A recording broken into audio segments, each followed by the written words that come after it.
Right, folks, so thank you very much for joining us again. We're delighted to welcome Mariessa Devlin to tell us about the incredible story that she and her husband went on to build Enchanted Forest Nurseries. We're all really keen to hear the story, so can I hand over to you? Thank you. Thank you for having me. I'm thrilled to be here. So Bernie, my husband, and I set up Enchanted Forest Nurseries in 2006. And before we even opened the front door, I would say the planning phase started probably about a year before that. And prior to even that, probably the most challenging part of that journey was actually locating a site where we could open a nursery on. So we literally were out in the car all of the time looking for land or a building that we could convert and turn into a nursery.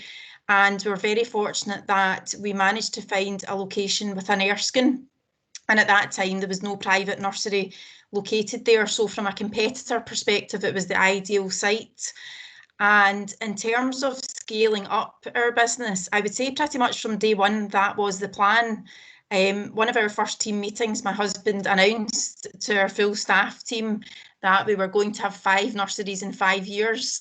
And I do remember having a sharp intake of breath at that point, but whilst we didn't quite meet 5 and 5, we did have 5 sites before we sold in 2019. So that was really the start of the journey.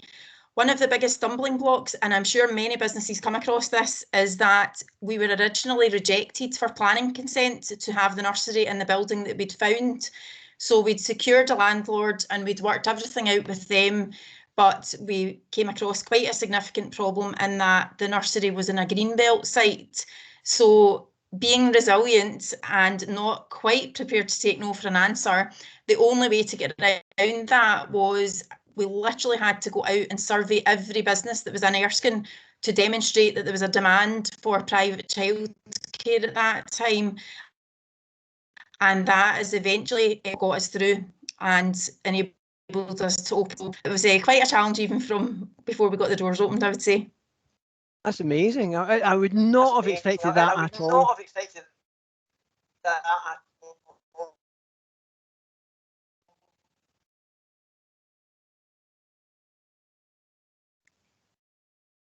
So you got the doors open and up and running.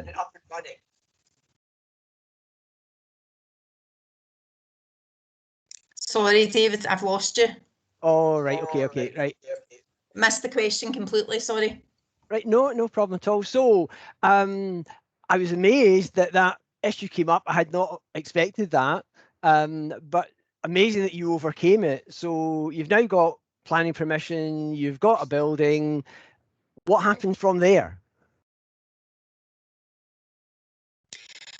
So from there, we did lots and lots of work with the landlord, because I think one of the most critical things was for a startup business was arranging, for example, a rent that was going to be comfortable for us to work with, particularly when we didn't quite know how successful the business was going to be.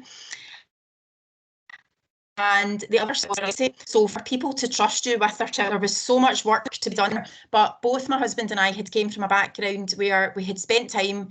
My husband at that time still worked full time with Coca-Cola, and we were therefore fully exposed to the understanding of how important a brand was. So from the get-go, even down to our logo, there was a real thought process behind putting there that people were going to be able to A, recognise, and B, that parents were going to be able to trust. And a big part of that was about relationships. And I, particularly myself, that was what my, forte was about building relationships with stakeholders, families, and obviously children. And back in the day, it was about taking leaflets out and literally pounding the streets ourselves with our initial members of staff and leafleting people. We obviously, as we scaled up, we had, I wouldn't say better methods of marketing, but you became more informed as the journey progressed.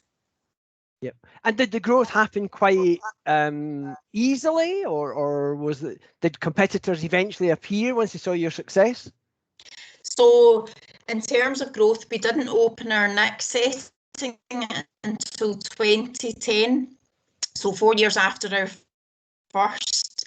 And that was very much actually a chance opportunity where we found a location in Thornley Bank through somebody that we'd been working with to do with work on our house. But competitors did start popping up because there was a significant gap, particularly in Erskine. And what you did see when we opened in 2000, credit crunch long after that.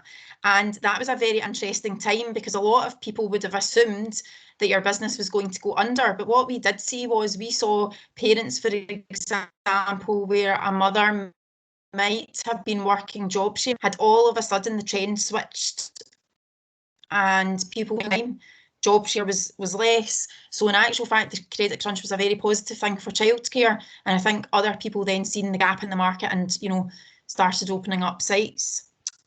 But for us, we were all, wherever we went, we were always looking for sites where we were driving, you know, and where there was highly populated areas. So wherever there's lots of chimney stacks, there should always be a nursery. And we moved down to Inverclyde, and I spent everything commuting that road, and of course that was definitely had to be a site for nursery number 3 was in Greenock, and it was basically on a site that I had my eye on for a very, very long time. Right, and so what then opened up that allowed you to do that? So again, just driving past, contacted the council. I think, you know, one of my biggest lessons and one of my biggest areas that I would ever tell anyone going into business is to build relationships. It's absolutely crucial. I think within business, you never know who you're going to meet in the future that you've met before, and stakeholders are critical. So the council, local authorities for every part of our business were so important for planning, for funding in terms of childcare funding. Those relationships were critical. But for our third site in Greenock, we ended up working with a local generation company, and we basically spent quite a lot of time working with them on potential plans for a nursery. And we thought we were ready to go, and all of a sudden, because they realised that they had to go out to public tender for the nursery provider. So again, it was one of those roadblocks that we either had the option to walk away or be absolutely determined that we were going to win that tender, and we did. So that was site number 3. Great. One thing which comes up a lot, and I know that Jim's got a particular interest in it, is how on earth do you cope with changing your management style and managing, suddenly you've gone from having a handful of people to, I think you'd said you'd end up with 100 people. Yes, we ended up with 120 people at kind of at full capacity. And what I would say about that is we very quickly learned. If I give you an example, one of the first 6 months that we owned the nurseries, I remember having a meeting with an accountant and taking a carrier bag full of receipts to that accountant.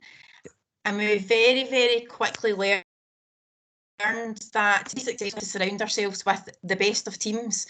And when we were upscaling in terms of size, it was really important for Bernie and I to ensure that our vision and our passion for doing the very best that we could for children had to disseminate amongst everybody who worked for us. So it didn't matter who you were. Our philosophy was to lead without a title. And that meant that there would be days where, you know, I would be in the nurseries and I knew all, so I had a senior team and we would spend as much time as possible within the nurseries. And for me, that was so important because, again, it came back to what I mentioned earlier. It was always about the relationships. And I think when you build those relationships, even although you had a team of 120, you always had an ear to the ground. You always knew what was happening. People would always make sure you were informed. And I think I never forgot where I came from. So when we first opened nursery number 1, I worked on the floor.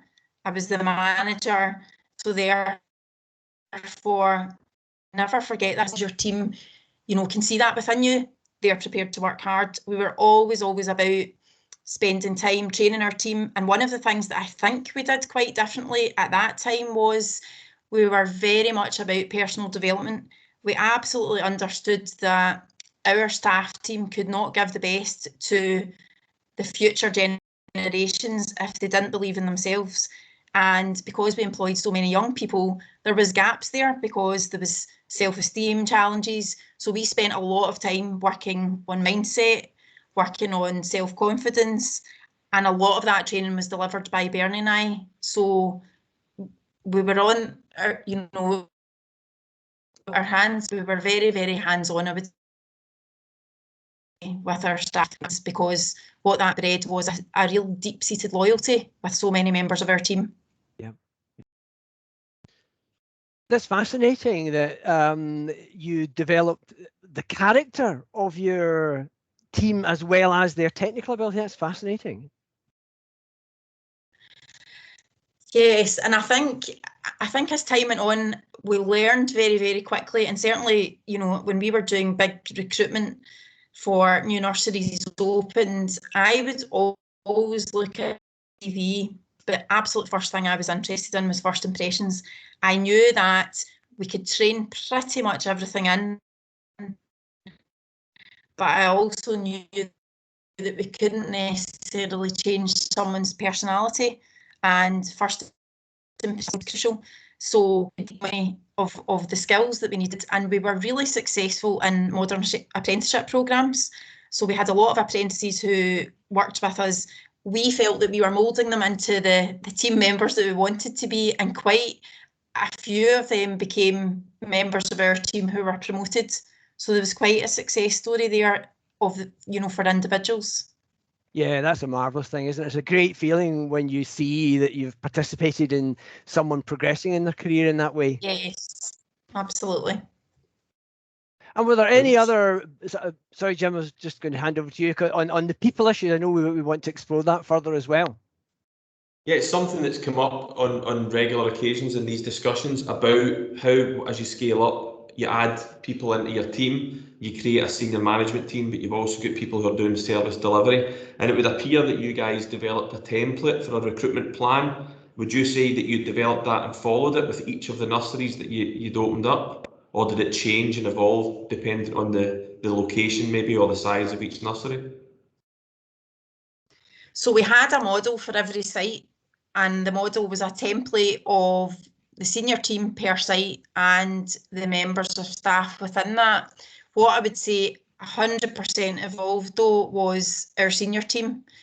From day one, I don't even think that Bernie and I envisaged we would have a senior team. And we ended up with a head office and with really crucial people that were part of our day-to-day business. And I think, there's lots of larger nurseries who choose not to have that team. And obviously from a profitable perspective, there was less profits, but we felt that the service delivery really benefited, for example, from having finance people who were not attached to the nursery, because my view, having previously managed the first nursery, was how can you build relationships with parents and then say to them, and by the way, you've not paid your invoice? So the finance aspect was so crucial in terms of ensuring the cash flow of the business. So what we wanted to do was try to make that a faceless part of the business in a sense, so that the cash flow continued. And one of our biggest successes, actually, particularly for this industry, was that our debt levels were really, really low in terms of customer invoicing. But in terms of that kind of senior team, as it evolved, we had an HR department, which became critical, because the more people you have, obviously the more challenges that arise. We had finance team, and we had a kind of customer care aspect as well. And we also were really big on operations. So Bernie's previous background was health and safety, and he very quickly brought ISO 9001 into the business. So we had lots of processes, and I have to say that I was against all of that in the beginning. But as I seen it becoming much more effective within our business and saw the benefits, it really, really worked. But what it allowed us to do was bring an operational team in that focused purely on how we deliver the best childcare. I think previous guests that we've had on would agree with that. They've said that to scale up a business, you have to systemize and put processes in place so that you can cascade down a set delivery mechanism to all your staff, and that means everybody is basically singing off the same hymn sheet. So when you sell the opportunity to somebody coming into the business, then you know exactly what the standards are expected of them and how they're measured. So I think that's really interesting that you bring that up as well. And I would agree with that. And one of my and I completely agree with that. And one of the things that I was really focused on, you know, our reputation and our brand. And one of the things that I would say the processes enabled was wherever we opened another site, we knew that the processes were going to be the same. We wanted people to walk into each service and have the same feeling, whilst everybody within that still had their own personality. You could tell it was an Enchanted Forest nursery. And that was really, really important to me. That's a tricky balance to get right. Jim's right. Everyone we've spoken to and everything we read suggests that systems are essential part of growing. But you used a really interesting phrase, which is cropping up more often recently, to lead without a title. You're striking that balance of giving individuals freedom, responsibility, but at the same time we've got this process. How did you was that ever an issue, trying to keep that balance? I think probably the leading without a title was something that evolved within our business, and it was through a lot of reading that Bernie and I did in terms of leadership, and you know, we were growing, you know, as business owners as well. And I would say that probably the only person that really had their back up about ISO and processes was myself. Because initially I just could not see the benefits of this, and I was just so people driven that I thought, you know, we're starting to shackle people by bringing in processes. But if you think about the industry that we were in, and so many industries today, we were so regulated that the amount of times that those processes provided critical evidence for, you know, the potential for something that could have went wrong, that didn't go wrong. And so in terms of the leading without a title aspect, when we did training with our staff team, the balance for us was about demonstrating why the processes were there and about how the processes actually helped them as individuals should something go wrong. And once you got that balance, and I guess as well, the other thing that, you know, from the leading without a title aspect was we often talked about taking responsibility and about not having a culture of fear. So therefore, yes, things go wrong, but we wanted every single thing that went wrong to be an opportunity to learn. And what we would do then is cascade that across the business. If something happened in one site, what could we all learn from that to ensure it didn't happen anywhere else? So that was really how our philosophy. Good. And so did you pick up the lessons through like a regular staff training?